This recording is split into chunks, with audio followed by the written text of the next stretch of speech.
Good morning all friends. मैं Suhail Chaudhary. Today आज आपसे बात करूंगा हिस्ट्री को लेकर, इतिहास को लेकर। फ्रेंडों, हमने बहुत जगह देखा है, बहुत जगह पढ़ा भी है कि इतिहास क्या है और इसे हम क्यों पढ़ते हैं। हमने अक्सर इसकी घटनाएं देखी हैं। और मैं आपको एक बात और ये बता दूं कि इतिहास हम पढ़ने जा रहे हैं और सबसे पहले हम इतिहास की घटनाओं के बारे में समझेंगे, उसके वाक़यात के बारे में समझेंगे। ये कहानियाँ क्यों हुई, कहाँ हुई, किस लिए हुई, ये हम देखेंगे। देखो, हम हिस्ट्री जो एक सब्जेक्ट हमारी है, हिस्ट्री जो हमारी एक सब्जेक्ट है, इतिहास जिसको हम पढ़ते हैं, इसको हम 6 क्लास से पढ़ना स्टार्ट कर देते हैं। 6 में, 7 में, 8th में, 9th में, 10th, 11th, 12th। आफ्टर हम इसको और पढ़ते हैं, कंपटीशन में भी इसका बहुत बड़ा योगदान हमें देखने को मिलता है। कोई भी स्टूडेंट किसी भी गवर्नमेंट एग्ज़ाम के लिए क्वालिफाई कर रहा हो या उसके लिए पढ़ाई कर रहा हो, तो उसको ना हिस्ट्री पढ़नी होती है, क्योंकि ये इंडिया जीके की एक सब्जेक्ट है हिस्ट्री। अच्छा फ्रेंड्स, हम आपसे बात करें कि हम आपको इतिहास पढ़ाएंगे, लेकिन इतिहास में ना हम आपको वर्ल्ड का इतिहास भी पढ़ाएंगे और इंडिया का इतिहास भी पढ़ाएंगे। अच्छा, आज हम बात करेंगे आपसे, अभी हमने क्लास अपनी स्टार्ट की है, तो हम आपको बताएंगे कि इंडिया का इतिहास कहाँ से स्टार्ट होता है और क्यों होता है ऐसा, और हम इसको पढ़ते क्यों हैं। अक्सर बच्चों का ये क्वेश्चन रहता है कि सर हम इसको पढ़ क्यों रहे हैं, इतिहास हम पढ़ते क्यों हैं। जो घटित हुआ वो हो गया, हमको बोरिंग लगता है, हमें समझ में नहीं आता। ऐसी कहानियाँ देखने को हमें खूब मिलती हैं, लेकिन इतिहास पढ़ना ज़रूरी है। इतिहास हमें पढ़ना चाहिए।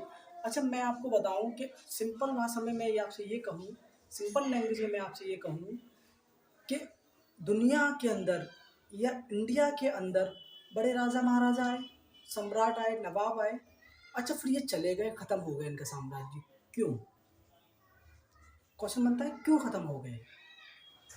अच्छा, इतिहास हम इसलिए पढ़ते हैं कि हमारे पूर्वज या हमारे मुल्क या हमारे देश में जो लोग पहले आए थे, जो अब नहीं रहे, या उनका साम्राज्य ख़त्म हो गया, ध्वस्त हो गया, मिट गया, समाप्त हो गया, तो उन्होंने ऐसी कौन सी काम किए या क्या निर्देश लिए या क्या डिसीजन लिए जिससे कि उनका साम्राज्य ख़त्म हो गया। तो अब हम ये समझते हैं कि हमारे पूर्वजों ने जो डिसीजन लिए या जो निर्देश लोगों को दिए, आवाम को दिए, जनता को दिए, उनका साम्राज्य ख़त्म हो जाता है।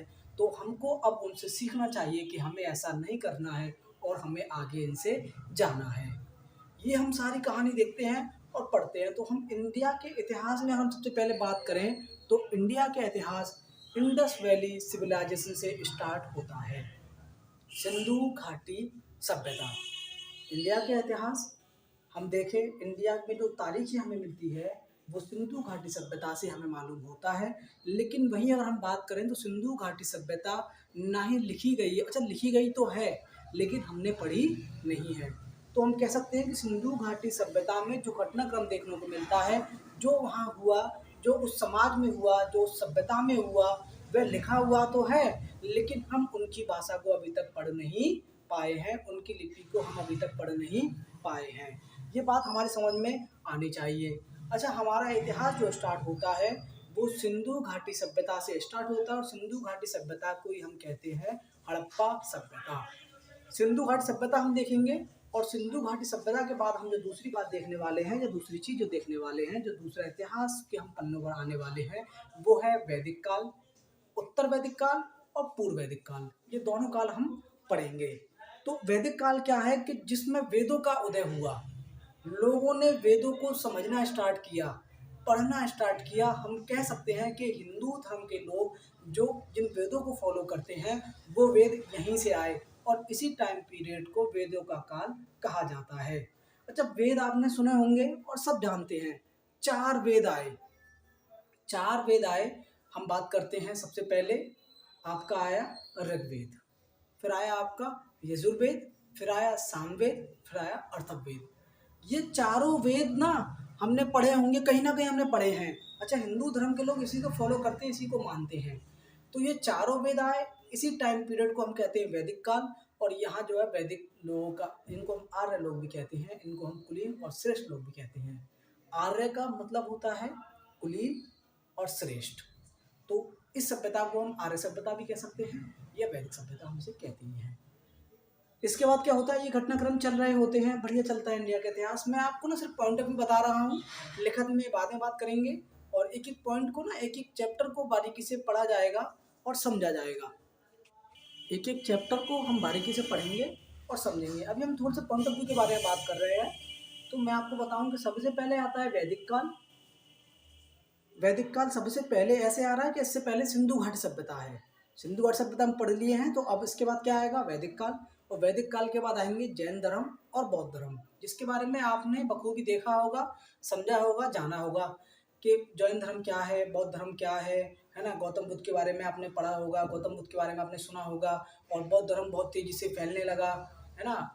इसके बाद हम पढ़ेंगे जैन धर्म, बौद्ध धर्म, और इनके बाद में हम जो पढ़ने वाले हैं वो होंगे हमारे 16 महाजनपद, जिसमें मगध के बारे में पढ़ेंगे कि मगध एक बड़ा साम्राज्य उभर के आया, और मगध ने जो है अपना एरिया बहुत फैला लिया, भारत को महान या अखंड भारत बना लिया, जो कि या तो 16 महाजनपद में माना जाएगा, या इसके बाद जो हम देखने को मिलता है, ये मिलता है हमको मुगल काल में, जो अकबर बादशाह ने किया था। अच्छा, हम आते हैं, हम पढ़ लेते हैं इतिहास। अच्छा इतिहास चल रहा होता है, सारी कहानियाँ, सारी चीज़ें बखूबी बढ़िया चल रही होती हैं, और इसी वक्त चलते चलते एक दौर आ जाता है 712 ईस्वी का। 712 ईस्वी, 712 ईस्वी में सबसे पहले इंडिया पर प्रथम गैर हिंदुओं का जो है आक्रमण होता है, या हम इसको इस भाषा में कह सकते हैं कि सबसे पहले मुस्लिमों ने जो आक्रमण किया वो 712 ईस्वी में मोहम्मद बिन कासिम ने किया।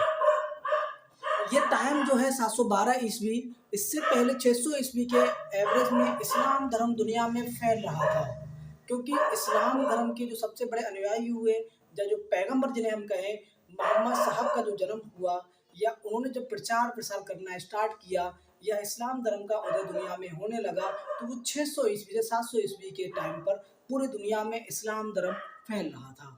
उसी टाइम पर जब जगह जगह ये कब्जा करते आ रहे थे, आगे बढ़ते आ रहे थे, तो इन्होंने इंडिया में आना शुरू किया, और सबसे पहले इंडिया के जो सूबा है, मैं आपसे कहूँ कि ये अगर इंडिया का नक्शा मैं इसे बना दूँ आपसे और कहूँ कि ये पाकिस्तान वाला एरिया है, तो यहाँ पर एक जगह थी सिंध, यहाँ पर एक जगह थी सिंध, और सिंध पर सबसे पहले अटैक करता है मोहम्मद बिन कासिम। मोहम्मद बिन कासिम ने आक्रमण किया, युद्ध किया, वहाँ के राजा दाहिर को पराजित कर दिया, हरा दिया, और अपने शासन स्थापित कर लिया। और एक क्वेश्चन अक्सर बहुत बार पूछा गया है कंपटीशन के एग्जाम्स में कि सबसे पहले जजिया कर कहाँ लागू किया गया या किसने लागू किया। अगर पूछा जाए कि कहाँ लागू किया गया, तो सिंध प्रांत पे लागू किया गया, जो कि आज पाकिस्तान का हिस्सा है। वो पूछे आपसे कि सबसे पहले किस शासक ने या किस व्यक्ति ने ये लागू किया, तो हम आराम से कह सकते हैं कि मोहम्मद बिन कासिम ने सबसे पहले जजिया कर लगाया। 712 ईस्वी में मुसलमानों ने आक्रमण किया, मुसलमानों ने अपना शासन स्थापित किया। इसके बाद आते रहे, फिर महमूद गजनवी आए। महमूद गजनवी ने सोमनाथ मंदिर को तोड़ा था, उसने अपना शासन किया। वो लुटेरा था, शासन नहीं किया, आए लूट कर ले गए यहाँ से। फिर उसके बाद हम बात करेंगे मोहम्मद गौरी की। मोहम्मद गौरी ने प्रदेश को लूटा, प्रचार किया, और उसके बाद में वो अपने जीते हुए प्रदेश कुतुबुद्दीन ऐबक को दे दिया। उन्होंने अपने जीते हुए प्रदेश अपने गुलाम कुतुबुद्दीन ऐबक को सौंप दिया और कहा कि इन प्रदेशों पर आप जो है अपना शासन स्थापित कर लीजिए। वहीं से दिल्ली सल्तनत की स्टार्टिंग होती है, और दिल्ली सल्तनत के बारे में आगे हम फिर पढ़ेंगे कि दिल्ली सल्तनत क्या थी। दिल्ली सल्तनत में सबसे पहले एक वंश आता है, उस वंश का नाम है गुलाम वंश। और गुलाम वंश उसको हम इसलिए कहते हैं, या कुतुबुद्दीन ऐबक ने गुलाम वंश इसलिए अपने वंश का नाम रखा या अपने एम्पायर का नाम रखा, क्योंकि वो मोहम्मद गौरी का गुलाम था, और मोहम्मद गौरी ने अपने जीते हुए प्रदेश कुतुबुद्दीन ऐबक को दिए थे। तो इंडिया में दिल्ली सल्तनत का सबसे पहला जो बादशाह आएगा, या सबसे पहला जो राजा आएगा, या पूछ लिया जाए कि दिल्ली सल्तनत में सबसे पहला राजा कौन है, तो हम कह सकते हैं कुतुबुद्दीन ऐबक।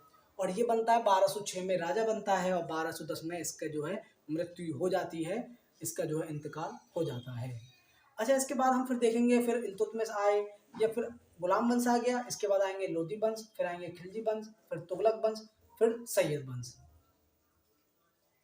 ये घटनाक्रम हमें देखने को मिलेगा। ऐसे हम पढ़ेंगे। इसके बाद आएंगे मुगल एम्पायर। मुगल एम्पायर में आपने बाबर का नाम सुना होगा, तो बाबर का टाइम पीरियड हम देखेंगे और फिर आगे इसके आगे की बात करेंगे दोस्तों हम अगली क्लास में। यहाँ तक आप सभी लोगों को क्लास कैसी लगी? अगर समझ में आई तो कमेंट में बताएं कि क्लास समझ में आ रही है, या कुछ क्लास के अंदर हेर फेर करना है, या स्पीड को स्लो करना है, या बढ़ाना है, या समझाना है, वो आप कमेंट बॉक्स में बताएंगे। नमस्कार।